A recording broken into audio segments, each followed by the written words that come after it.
I'm Diana Felzone, and this is 4for4 SciTech.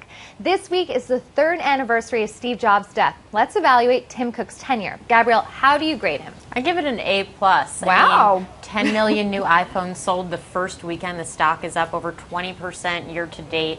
I think that people were concerned that he wasn't going to have that Steve Jobs showmanship, but I think with Apple Watch, he brought back the one more thing.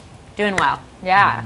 I'm not sold. I mean, I'm really not sold. I mean, I want to see the new product categories, and for me, I'm sorry, Apple Watch? Oh, Apple Pay? Okay, it's a Fitbit Flex with a watch on it. When you have companies splitting up over the fear of what Apple Pay is going to do to the industry, so are you saying, hold on, because I'm seeing we're all getting very passionate about this. Are you saying that he's kind of playing the hits, like he's like a huge rock band, and he's decided to just go on tour and play the Apple hits? He's towing the line. I mean, everything is more of an upgrade of stuff that was introduced under Jobs' era. It's not really anything innovative that's, you know, pushing the industry forward. And I really want to see good new hardware. Okay, iPhone, beautiful. iPad, beautiful.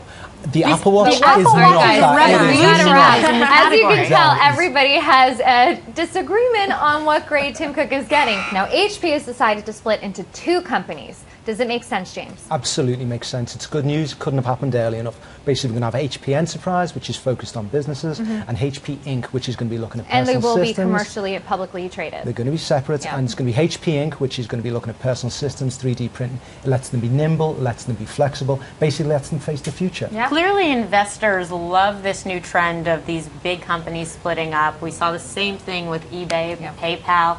But all I'm saying is, if I were an employee of HP, I'd much rather be on the enterprise side than the Inc. side. I don't necessarily think that's the case. I mean, HP Inc., like you said, is going into 3D printing, and that is a very lucrative business right now. So for them to focus more on that, the innovative side of printing, I think that's going to be very good. An interesting business that hasn't quite found the market yet. But it will right now. The stock market is responding well to this news with a 4.7 stock increase. So I do think that it is going to be advantageous to HP's entire enterprise. Now, the U.S. Navy boat drones are a scary reality. But is this the coolest advancement in military tech, James? This is a good use of drones. Basically, the Office of Naval Research is working on a project that's going to let these unmanned vessels swarm and protect larger naval vessels if an enemy, potential enemy, comes into view. It's great. You know, this keeps sailors safe. We don't want to see another repeat of the USS Cole. Right, and they only need one guy to, you know, direct the boat, so there's no crew members on board. That means that, like you said, if somebody needs to swarm around these enemy vessels, no one's going to get hurt. You only have one guy far away, and he's taking care of it for everybody. I'm a huge fan of any technology that protects our service members. Obviously, that's a great use of military dollars. But I think there are still major concerns around the use of drones, and we want to make sure that we're employing this technology in a responsible way. Right. Drones are extremely controversial. We've seen that, unfortunately, civilians, innocent civilians, will get hurt in these attacks like we've seen in the Middle East, but it isn't as high statistically as one would think. Now, the seafloor remains one of the planet's greatest mysteries, although researchers are now shedding light on the ocean depths. What are they finding, Lauren? Because you did a great piece on this. Right. Up until this point, we only had 10% of the ocean floor mapped at high-resolution imaging. That means we know more about Mars and Mercury than we do about our own ocean floor. But they're using satellite imaging to reveal thousands of mountains and ridges that we'd never seen before underneath our ocean.